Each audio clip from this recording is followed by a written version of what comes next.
हिंद साथियों, कैसे हैं आप लोग। आई होप के प्लग अच्छे होंगे। आपकी जो स्टडी चलेगी बहुत ही बेहतरीन चलेगी। तो आज के क्लास में बात करने वाले क्लास 12th के हिंदी को तमाम क्वेश्चन जो आपके एग्जाम में छपने वाला है। बाबू आप लोग अच्छे तरीका से सारे क्वेश्चन को देखेंगे, क्योंकि जितना क्वेश्चन हम आपके बीच कराएंगे ना, आपके एग्जाम से रिलेटेड क्वेश्चन कराएंगे। ठीक है, तो आप कोशिश कीजिएगा सारे क्वेश्चन को देखने के लिए, क्योंकि आप सभी को पता है कि आपकी परीक्षा की जो टाइमिंग है काफी नजदीकी आ चुकी है, जिसके कारण आपको जो है काफी ज्यादा बेहतरीन मेहनत करना होगा, तभी आपका बेहतरीन मार्क्स आएगा। ठीक है, तो आप किसी भी हाल में और किसी परिस्थिति में सारे क्वेश्चन को याद कर लीजिएगा। ठीक है ना, तो चलिए हम अपने क्वेश्चन की तरफ बढ़ते हैं। इससे पहले क्लास को लाइक नहीं किया तो क्लास को लाइक कर लेंगे, साथ में चैनल को भी सब्सक्राइब कर लीजिएगा। और जितने बच्चे व्हाट्सएप ग्रुप में नहीं जुड़े हैं तो जुड़ने का कोशिश कीजिएगा, डिस्क्रिप्शन में लिंक है। ठीक है ना, और एक एक क्वेश्चन को जो है बेहतरीन तरीका से समझने का कोशिश कीजिएगा बाबू। ठीक है, जल्दी से 1 का ऑप्शन बतला दीजिए क्या होने वाला है कि दक्षिण शब्द कौन सा संज्ञा है। दक्षिण शब्द जो है कौन सा संज्ञा का उदाहरण है, जल्दी बतलाइएगा। ठीक है, आप कहिएगा कि सर दक्षिण जो है नाम है, और नाम के लिए जो हो जाएगा व्यक्तिवाचक संज्ञा हो जाएगा। यानी 1 का ऑप्शन जो बचवा बी टिक कर रहा है बिल्कुल सही होगा, याद रखिएगा। ठीक है, हम जितना क्वेश्चन आपके बीच करा रहे हैं उस क्वेश्चन को केवल देखते जाइएगा ना, तो सारे क्वेश्चन याद हो जाएगा। ठीक है, चलिएगा अगला क्वेश्चन, यानी 2 नंबर क्वेश्चन में कहा जा रहा है अपमान में कौन सा उपसर्ग है। देखिए अपमान में कौन सा उपसर्ग है, याद रखिएगा अप जोर क्या, अप जोर मान। ठीक है ना, अप जोर मान, यानी अप जो हो जाएगा उपसर्ग हो जाएगा। पहले वाले को हम लोग उपसर्ग बोलते हैं और बाद वाले को प्रत्यय बोलते हैं, पता है ना। तो यानी अप जो हो जाएगा यहाँ पर बाबू क्या हो जाएगा, यहाँ पर उपसर्ग हो जाएगा। बिल्कुल ऑप्शन बी हो जाएगा। 2 का ऑप्शन जो बचवा बी टिक करा बिल्कुल सही होगा, याद रखिएगा। ठीक है, एक बार सारे बच्चे क्लास को लाइक कर लीजिए बाबू। ठीक है, सारे बच्चे क्लास को लाइक कर लीजिए। जितने बच्चे क्लास को देख रहे हैं सारे बच्चे से रिक्वेस्ट है कि बाबू आप क्लास को लाइक कर लेंगे। ठीक है, चलिएगा अगला क्वेश्चन की तरफ बात करते हैं। और 3 नंबर क्वेश्चन में कहा जा रहा है प्रगति और समाज क्या है। प्रगति और समाज जो है क्या है, आगे सबसे पहले ये बताइए कि प्रगति और समाज जो है किस लेखक के द्वारा लिखा गया है। ठीक है, आप कहिएगा सर प्रगति और समाज जो है नामवर सिंह के द्वारा लिखा गया है, लेकिन यह है क्या, यह पूछा जा रहा है। तो आप कहिएगा सर यह एक प्रकार का निबंध है, बिल्कुल ऑप्शन ए हो जाएगा। 3 का करेक्ट ऑप्शन ए होगा, याद रखिएगा। ठीक है ना, सारे क्वेश्चन जो है बेहतरीन क्वेश्चन है, आप किसी भी हाल में याद रखने का कोशिश कीजिएगा। ठीक है, चलिएगा अगला क्वेश्चन 4 का आंसर जल्दी बतलाइएगा। ईमानदार शब्द का विलोम शब्द क्या होगा। विलोम शब्द का मतलब जो होता है बाबू, याद रखिएगा उल्टा शब्द। तो ईमानदार का जो हो जाएगा उल्टा शब्द जो हो जाएगा क्या हो जाएगा, तो आप कहिएगा सर बेईमान। हाँ बिल्कुल हो जाएगा बेईमान, मतलब डिसऑनेस्ट हो जाएगा, याद रखिएगा ऑप्शन बी हो जाएगा। ठीक है ना, 4 का ऑप्शन जो बचवा बी टिक करे बिल्कुल सही होगा, याद रखिएगा। ठीक है, चलिएगा अगला क्वेश्चन, यानी 5 नंबर क्वेश्चन में बाबू कहा जा रहा है प्रशंसा का विलोम शब्द क्या होगा। प्रशंसा का विलोम शब्द जल्दी बतला दीजिएगा, क्योंकि आप सभी को पता है कि प्रशंसा का जो विलोम शब्द होता है बाबू, वो जो होता है निंदा होता है। क्या होता है बाबू, निंदा होता है। बिल्कुल ऑप्शन डी हो जाएगा। 5 का ऑप्शन जो बच्चा डी टिक कर रहा है बिल्कुल सही होगा, याद रखिएगा। आपके एग्जाम में सारे प्रश्न जो है 100% आने की गारंटी है। ठीक है, तो आप कोशिश कीजिए सारे क्वेश्चन को याद रखने के लिए, एक भी क्वेश्चन को छोड़ने के लिए न छोड़िएगा। ठीक है ना, चलिएगा अगला क्वेश्चन की तरफ बात करते हैं। और 6 नंबर क्वेश्चन आपके स्क्रीन पर आ चुका है, जल्दी से बतला दीजिएगा इसका आंसर क्या होगा कि शिव का उपासक क्या कहलाता है बाबू। शिव का उपासक जो कहलाता है वो क्या कहलाता है, आप सभी को पता है, सारे बच्चे को पता है कि शिव का उपासक जो कहलाएगा शैव कहलाएगा, यानी ऑप्शन बी हो जाएगा। 6 का ऑप्शन बी होगा, याद रखिएगा। ठीक है, नेक्स्ट क्वेश्चन की तरफ बात करते हैं।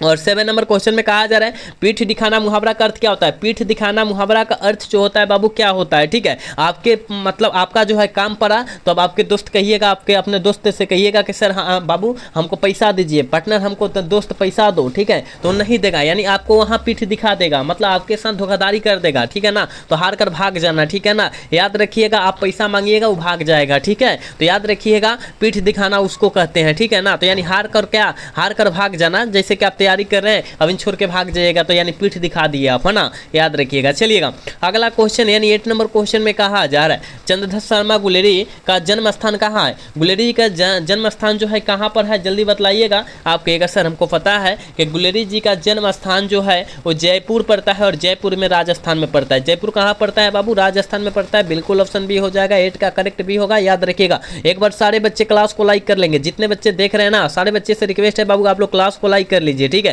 क्योंकि आप सभी के लिए हम लोग काफ़ी ज़्यादा मेहनत करते हैं, लेकिन आप लोग जो है क्लास को लाइक नहीं करते हैं। तो सारे बाबू से रिक्वेस्ट है कि बाबू आप लोग क्लास को लाइक कर लेंगे। ठीक है, चलिएगा अगला क्वेश्चन 9 नंबर क्वेश्चन में कहा जा रहा है उसने कहा था कहानी कब प्रकाशित हुआ था। उसने कहा था कहानी जो है बाबू कब प्रकाशित हुआ था, जल्दी बतला दीजिएगा। देखिए गुलेरी जी कितने कहानियाँ लिखा था, 3 की लिखे थे। ठीक है ना, 3 लिखे थे। कौन कौन, सुखमय जीवन, बुद्धू का काटा, उसने कहा था। तो सुखमय जीवन और बुद्धू का काटा 1911 ईस्वी में प्रकाशित कर चुके थे, लेकिन उसने कहा था कहानी जो है 1915 ईस्वी में प्रकाशित किए, याद रखिएगा। रखिएगा। हम जितना साइड से क्वेश्चन बतला रहे हैं उस क्वेश्चन को याद रखिएगा, ठीक है ना। तो ऑप्शन बी में दिया है 19 से 15, ऑप्शन बी टिक कर देंगे, ठीक है ना। 9 का ऑप्शन जो हो जाएगा क्या होगा बाबू, बी हो जाएगा, ठीक है। चलिएगा 10 का आंसर जल्दी बतलाइएगा। कहा जा रहा है प्राण पखेरु उड़ाना मुहावरा का अर्थ क्या होता है। प्राण पखेरु उड़ाना मुहावरा का अर्थ जो होता है क्या होता है, मृत्यु हो जाना बाबू। क्या हो जाना, मृत्यु हो जाना। बिल्कुल ऑप्शन ए हो जाएगा, 10 का ऑप्शन ए होगा, याद रखिएगा, ठीक है। नेक्स्ट क्वेश्चन की तरफ बात करते हैं। 11 नंबर क्वेश्चन में कहा जा रहा है जो खाने योग्य हो उसे कहते हैं, जो खाने योग्य हो उसे हम लोग क्या कहते हैं, जल्दी बतलाइएगा। देखिए जो हम लोग खाते हैं, जैसे कि हम लोग चावल खाते हैं और रोटी खाते हैं तो खाने योग्य है ना, तो यानी खाने योग्य उसे खाद कहते हैं, ठीक है ना। हम लोग खाद कह सकते हैं, हम अपने जो होता है चावल को जो होता है हम लोग खाद कह सकते हैं, क्योंकि हमको प्रोटीन दे रहा है, खाना मिल रहा है उससे ना, तो वो हमारे लिए खाद है, ठीक है। जैसे कि अगर फसलों के लिए खाद बोला जाए तो यूरिया होता है, डीएपी होता है, वैसे ही हमारे लिए खाद जो होता है हमारा जो होता है क्या होता है, चावल होता है, रोटी होता है ना, ये सब याद रखिएगा, ठीक है। चलिएगा अगला क्वेश्चन की तरफ बात करते हैं। और 12 नंबर क्वेश्चन में कहा जा रहा है ज्ञानेंद्र पति को किस रचना पर साहित्य अकादमी पुरस्कार प्राप्त हुआ था। किस रचना पर मिला था बाबू, जल्दी बतलाइएगा। आप कहिएगा सर संज्ञात्मक पर मिला था, और कब मिला था, 2006 में मिला था, याद रखिएगा, ठीक है ना। ऑप्शन सी करेक्ट हो जाएगा, 12 का ऑप्शन बाबू सी होगा, याद रखिएगा, ठीक है। चलिएगा नेक्स्ट क्वेश्चन की तरफ बात करते हैं बाबू। 13 नंबर क्वेश्चन में क्या कहा जा रहा है, जल्दी से इसका आंसर टिक आउट कीजिएगा, ठीक है। कहा जा रहा है जयप्रकाश नारायण ने संपूर्ण क्रांति वाले ऐतिहासिक भाषण कब और कहां किया था। कब और कहां किया था बाबू, जल्दी बतला दीजिएगा। तो पटना के गांधी मैदान में 5 जून 1974 ईस्वी को किया गया था और जयप्रकाश नारायण के द्वारा किया गया था, याद रखिएगा, ठीक है ना। ऑप्शन डी में दिया है, ऑप्शन डी हो जाएगा बाबू, याद रखिएगा, ठीक है। हम जो क्वेश्चन करा रहे हैं उस क्वेश्चन को आप याद रखिएगा, क्योंकि आपके लिए काफी ज्यादा फायदेमंद क्वेश्चन है, ठीक है। तो आप किसी भी क्वेश्चन को नहीं छोड़ सकते हैं, सारे क्वेश्चन को बेहतरीन तरीका से देख सकते हैं आप, ठीक है। चलिएगा बाबू अगला क्वेश्चन 14 नंबर क्वेश्चन में कहा जा रहा है ना, माटी की मूर्ति किनकी रचना है। माटी के मूर्ति जो है किस लेखक की रचना है। आप कहिएगा सर राम वृक्ष बेनीपुरी जी की रचना है, बिल्कुल ऑप्शन बी हो जाएगा, 14 का ऑप्शन बी होगा, याद रखिएगा, ठीक है। नेक्स्ट क्वेश्चन 15 नंबर क्वेश्चन में कहा जा रहा है दिनकर जी किस लिए प्रसिद्ध है, जल्दी बतलाइएगा। काफी ज्यादा इंपॉर्टेंट क्वेश्चन है, आपके एग्जाम में यह क्वेश्चन कई बार आ चुका है, ठीक है। तो दिनकर जी किस लिए प्रसिद्ध है बाबू, जल्दी बतलाइएगा। कहिएगा साहित्य रचना के लिए प्रसिद्ध है। क्या साहित्य रचना के लिए प्रसिद्ध है, बिल्कुल ऑप्शन ए हो जाएगा, 15 का ऑप्शन ए होगा, याद रखिएगा, ठीक है। नेक्स्ट क्वेश्चन 16 नंबर क्वेश्चन में कहा जा रहा है बालकृष्ण भट्ट के मन में अध्ययन और रुचि की लालसा किसने जगाई। अध्ययन और रुचि की लालसा किनके द्वारा जगाया गया था, तो माता जी के द्वारा जगाया गया था। तो कौन माता, अपनी माँ, मतलब अपनी माँ कौन, उनका माँ का नाम क्या था, कहिएगा सर पार्वती देवी, हाँ वही, ऑप्शन डी हो जाएगा। और पिताजी का नाम बतला दीजिए। तो सबसे पहले पिताजी का नाम बतलाइए कि बालकृष्ण भट्ट के पिता का नाम क्या था। तो याद रखिएगा बाबू बेनी प्रसाद भट्ट, क्या बेनी प्रसाद भट्ट, ठीक है ना, भट्ट याद रखिएगा, ठीक है।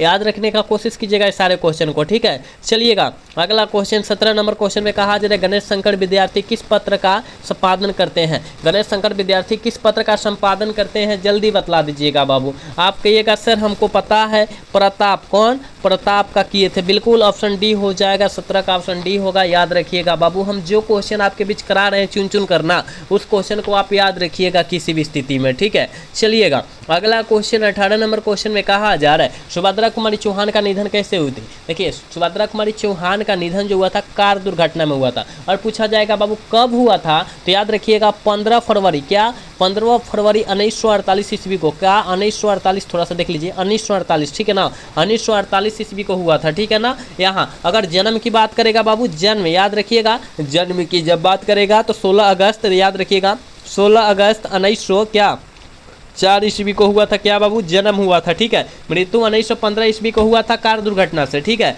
और जन्म जो हुआ था 16 अगस्त 1904 ईस्वी को हुआ था, याद रखिएगा। हम जितना क्वेश्चन आपको दे रहे करा रहे ना, उस क्वेश्चन को बेहतरीन तरीका से आप याद रखेंगे। चलिएगा 19 नंबर क्वेश्चन में बाबू कहा जा रहा है ना बिखरे मोती किन की रचना है। बिखरे मोती जो है किस लेखक की रचना है, जल्दी बतला दीजिएगा। बिखरे मोती जो है किस लेखक की रचना है, जल्दी बतलाइएगा, ठीक है। आप कहिएगा सर बिखरे मोती हमको पता है, सुभद्रा कुमारी चौहान जी की रचना है, बिल्कुल ऑप्शन क्या होगा, सी हो जाएगा। 19 का ऑप्शन जो बचवा सी टिक करा बिल्कुल सही होगा, याद रखिएगा। नेक्स्ट क्वेश्चन यानी 20 नंबर क्वेश्चन में कहा जा रहा है जगदम्बा का संधि विच्छेद क्या होता है? जगत जोर अम्बा होता है बाबू, जगत जोर अम्बा होता है। कहीं दिया है क्या? देखिए तो जगत जोर अम्बा कहीं दिया है, कहेगा हाँ सर हमको दिखाई दे दिया, ऑप्शन बी में दिखाई दे दिया, ऑप्शन बी हो जाएगा। ठीक है, एक बार सारे बच्चे क्लास को लाइक और सब्सक्राइब कीजिएगा। क्या बाबू? क्लास को लाइक और सब्सक्राइब कर लीजिएगा, जितने बच्चे क्लास को देख रहे हैं। ठीक है, जितने बच्चे क्लास को देख रहे हैं सारे बच्चे क्लास को लाइक सब्सक्राइब कर लीजिएगा। ठीक है, चलिएगा अगला क्वेश्चन 21 नंबर क्वेश्चन में बाबू कहा जा रहा है ना, कहा जा रहा है वर्ण के आधार पर संधि कितने भेद होते हैं? संधि के कितने भेद होते हैं वर्ण के आधार पर? आप कहिएगा सर कितने प्रकार के होते हैं संधि?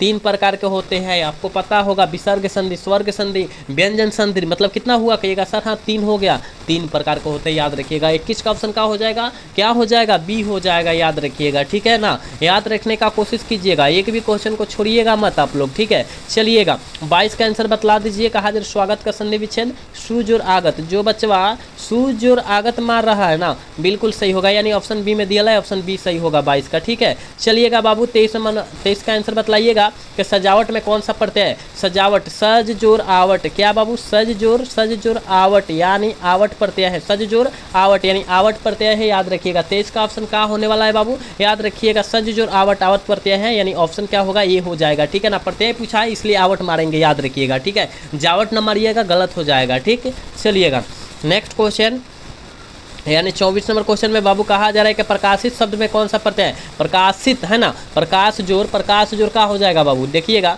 प्रकाश जोर इत हो जाएगा। ठीक है, तो इत प्रत्यय हो जाएगा, यानी पहले वाला उपसर्ग और बाद वाला प्रत्यय। ठीक है, याद रखिएगा ऑप्शन ए हो जाएगा। 24 का करेक्ट ऑप्शन ए होने वाला है, याद रखिएगा। ठीक है, चलिएगा 25 नंबर क्वेश्चन में कहा जा रहा है कि पढ़ने वाला शब्द में कौन सा प्रत्यय है? पढ़ने वाला शब्द में कौन सा प्रत्यय है, जल्दी बतलाइएगा। ठीक है ना, आप कहिएगा सर पढ़ने वाला में हमको पता है, पढ़ने वाला में तो वाला प्रत्यय हो जाएगा। क्या हो जाएगा बाबू? वाला प्रत्यय हो जाएगा, ऑप्शन सी में दिया है, ऑप्शन सी सही हो जाएगा। ठीक है, एक एक क्वेश्चन को आप बेहतरीन तरीका से याद रखेंगे। ठीक है, क्योंकि हम एक एक क्वेश्चन को आपके बीच समझा रहे हैं बेहतरीन तरीका से। चलिएगा अगला क्वेश्चन 26 नंबर क्वेश्चन में कहा जा रहा है चक्रपाणी में कौन सा समास है? चक्रपाणी, जिसके हाथ में है चक्र है ना, उसे हम लोग चक्रपाणी कहते हैं। मतलब भाई यहाँ भगवान की नाम बोध हो रहा है, और जहाँ भगवान की नाम बोध होगा बाबू वहाँ बहुब्रीहि समास कर देंगे, क्योंकि जहाँ विशेष दुनिया में एक हो विशेष हो उसे हम लोग बहुब्रीहि समास कहते हैं। ट्रिक के माध्यम से हमने बतलाया। ठीक है, चलिएगा अगला क्वेश्चन की तरफ बात करेंगे बाबू। यानी 27 नंबर क्वेश्चन में कहा जा रहा है कि विराम शब्द का शाब्दिक अर्थ क्या होगा? विराम का शाब्दिक अर्थ जो होता है वो क्या होता है? ठीक है ना, शाब्दिक अर्थ बाबू क्या हो जाएगा, जल्दी बतला दीजिएगा। आप क्या कह रहे हैं ना कि ऑप्शन ए हो जाएगा? हाँ ऑप्शन ए होगा बाबू, याद रखिएगा, ऑप्शन करेक्ट ए होगा, याद रखिएगा। ठीक है, 18 हो जाएगा। चलिएगा अल्पायु का विलोम शब्द क्या होगा, जल्दी बतलाइएगा बाबू। 28 का ऑप्शन क्या होगा? ठीक है, 28 का ऑप्शन बाबू क्या होगा, आप कहिएगा था अल्पायु दीर्घायु, यानी ऑप्शन बी हो जाएगा। ठीक है, 28 का जो बच्चा ऑप्शन बी टिक कर रहा है बिल्कुल सही होगा, याद रखिएगा। आप सभी से रिक्वेस्ट है बाबू, आप लोग क्लास को लाइक कर लीजिए। जितने बच्चे देख रहे हैं ना, सारे बच्चे से रिक्वेस्ट है बाबू कि आप लोग क्लास को लाइक कर लीजिए, क्योंकि आप सभी के लिए हम लोग काफ़ी ज़्यादा मेहनत करते हैं, लेकिन आप लोग जो है क्लास को लाइक नहीं करते। तो सारे बच्चे से रिक्वेस्ट है कि बाबू आप लोग क्लास को लाइक कर लीजिएगा। ठीक है, चलिएगा 29 का आंसर जल्दी बतलाइएगा कि बातचीत किस प्रकार की विद्या है? बातचीत जो होता है वो किस प्रकार की विद्या है? कहिएगा सर निबंध है। ठीक है ना, कैसा निबंध है? ललित निबंध है बाबू। कैसा निबंध है? ललित निबंध है, याद रखिएगा। ऑप्शन डी सही होगा, 29 का ऑप्शन डी होगा, याद रखिएगा। ठीक है, चलिएगा 30 का आंसर जल्दी बताइएगा। वाद विवाद संवाद क्या है? वाद विवाद संवाद जो है क्या है बाबू? कहिएगा कि सर आलोचनात्मक निबंधों का पुस्तक है। क्या है? आलोचनात्मक निबंधों का पुस्तक है, बिल्कुल ऑप्शन ए हो जाएगा 30 का, याद रखिएगा। ठीक है, चलिएगा इसका आंसर जल्दी बतलाइएगा। कहा जा रहा है उसने कहा था कहानी के कहानीकार कौन है? उसने कहा था कहानी के कहानीकार कौन है?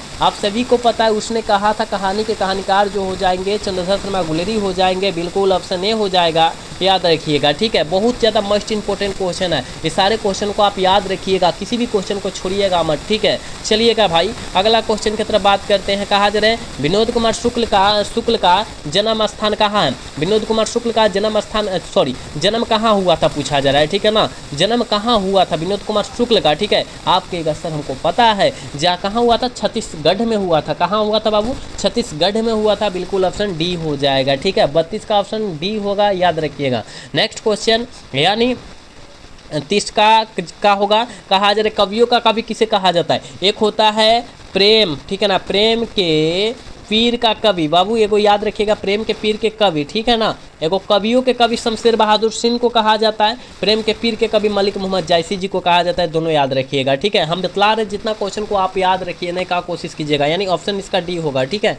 चलिएगा 34 का आंसर बतलाइएगा, सुकून की तलाश क्या है? सुकून की तलाश है क्या? आप कहिएगा सर गजलों का संग्रह है। क्या है? गजलों का संग्रह है, बिल्कुल ऑप्शन ए हो जाएगा। 34 का ऑप्शन ए होगा, याद रखिएगा। नेक्स्ट क्वेश्चन की तरफ बात करते हैं। मोपासा कहाँ के थे? जल्दी बतलाइएगा कि गाइडी मोपासा कहाँ के थे, किस देश के थे बाबू? आप कहिएगा सर हमको पता है फ्रांस देश। कौन देश? फ्रांस देश, याद रखिएगा। ऑप्शन क्या हो जाएगा? बी हो जाएगा, ठीक है। चलिएगा यहाँ 36 का आंसर जल्दी बतला दीजिएगा। कहानी विधा को आधुनिक रूप देने में किनका अस्मरणीय योगदान था? किसका जो होता है अस्मरणीय योगदान था, जल्दी से बतला दीजिएगा। 36 का ऑप्शन क्या हो जाएगा?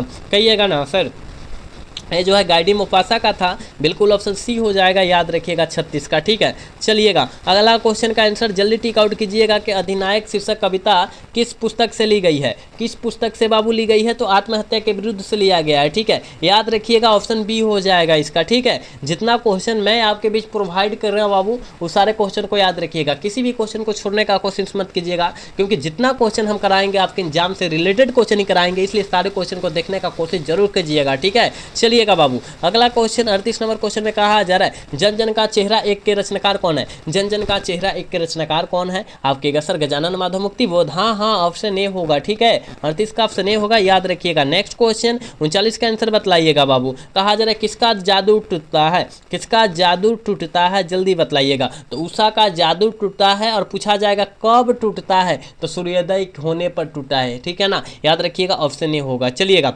अगला क्वेश्चन 40 का आंसर जल्दी बतलाइएगा। प्रभातकालीन आकाश कैसा था? प्रभातकालीन आकाश बाबू कैसा था? तो नीले शंख जैसा था। कैसा था? नीले शंख जैसा था, बिल्कुल ऑप्शन बी होगा। 40 का बी हो जाएगा, याद रखिएगा, ठीक है। हम जितना क्वेश्चन बतला रहे हैं ना, उस क्वेश्चन को किसी भी हाल में याद रखना है तो रखना है, याद रखिएगा। आपके एग्जाम में हम पढ़ा रहे हैं वही क्वेश्चन आने वाला है, ठीक है। तो आप कोशिश कीजिएगा सारे क्वेश्चन को याद रखने के लिए। चलिएगा अगला क्वेश्चन कहते हैं ना, कहते हैं गुलामी की नासा नामक नाटक के लेखक कौन है? गुलामी की नासा नामक नाटक के लेखक कौन है? आप सभी को हम कई बार यह क्वेश्चन बतला चुके हैं बाबू के ठाकुर लक्ष्मण सिंह हो जाएंगे, बिल्कुल ऑप्शन बी हो जाएगा 41 का, याद रखिएगा। 42 नंबर क्वेश्चन में कहा जा रहा है प्रसंग का विशेषण क्या होगा? प्रसंग का विशेषण जो होता है प्रासंगिक होता है, बिल्कुल ऑप्शन सी हो जाएगा। 43 का 42 का, याद रखिएगा क्या होगा? सी हो जाएगा। और आपके एग्जाम में यह क्वेश्चन कई बार आ चुका है, इसको याद रखिएगा। चलिएगा ये भी आपके एग्जाम में कई बार आया है। कहा जा रहा है लौक का विशेषण क्या होगा? विशेषण से लगभग 3 क्वेश्चन या 2 क्वेश्चन आता है, तो आप याद रखिएगा तभी तो आप बना पाइएगा ना। तो लौक का विशेषण बतलाइए ना, कहेगा सर हमको पता है लौकिक। लौकिक ऑप्शन सी हो जाएगा। 43 का ऑप्शन सी होगा, याद रखिएगा। नेक्स्ट क्वेश्चन 44 नंबर क्वेश्चन में कहा जा रहा है कि आदर का विलोम विशेषण क्या होगा? आदर का विशेषण बाबू क्या होता है? और ये भी आया था, 3 गो आया था इसमें, है ना। आदर का आदरणीय हो जाएगा, याद रखिएगा, ठीक है ना। मतलब ये 3 बार क्वेश्चन आ चुका है, याद रखिएगा। चलिएगा अगला क्वेश्चन 45 नंबर क्वेश्चन में कहा जा रहा है अतिरिक्त में उपसर्ग क्या होगा? अतिरिक्त में बाबू उपसर्ग क्या होगा? अति जोर, अति जोर क्या? रिक्त, है ना। तो अति जो हो जाएगा उपसर्ग हो जाएगा, और प्रत्यय जो हो जाएगा रिक्त होगा। तो यहाँ उपसर्ग की बात किया गया है, तो ऑप्शन ए हो जाएगा, सॉरी ऑप्शन बी हो जाएगा, ठीक है। 45 का ऑप्शन बी होगा, याद रखिएगा। नेक्स्ट क्वेश्चन 46 का आंसर जल्दी बतलाइएगा कि विशेषण के मूल कितने प्रकार होते हैं? विशेषण जो होता है बाबू वो कितने प्रकार के होते हैं, जल्दी बतलाइएगा। आप कहेगा सर 4 प्रकार के होते हैं, हम सभी को पता है, यानी ऑप्शन सी सही हो जाएगा। 46 का जो बच्चा ऑप्शन सी टिक करा बिल्कुल सही होगा, याद रखिएगा। नेक्स्ट क्वेश्चन की तरफ बात करते हैं, और 47 नंबर क्वेश्चन में कहा जा रहा है कि कार्य के आधार पर क्रिया के कितने भेद होते हैं? कार्य के आधार पर क्रिया के कितने भेद होते हैं? कहिएगा सर 2 होते हैं। कितना बाबू? 2 होते हैं। कौन कौन? सकर्मक क्रिया, अकर्मक क्रिया, याद रखिएगा, ठीक है ना। ऑप्शन बी हो जाएगा 47 का। चलिएगा नेक्स्ट क्वेश्चन 48 नंबर क्वेश्चन में कहा जा रहा है रामानुजन शब्द में कौन सा समास है? राम का अनुज बाबू क्या हो जाएगा? इसका विग्रह करेंगे तो राम का अनुज, ठीक है ना। राम का अनुज रामानुज, ठीक है। यानी का जो हो जाएगा कारक का चिन्ह है, और कारक के चिन्ह के लिए तत्पुरुष समास लगा देंगे, ऑप्शन ये सही हो जाएगा 48 का, ठीक।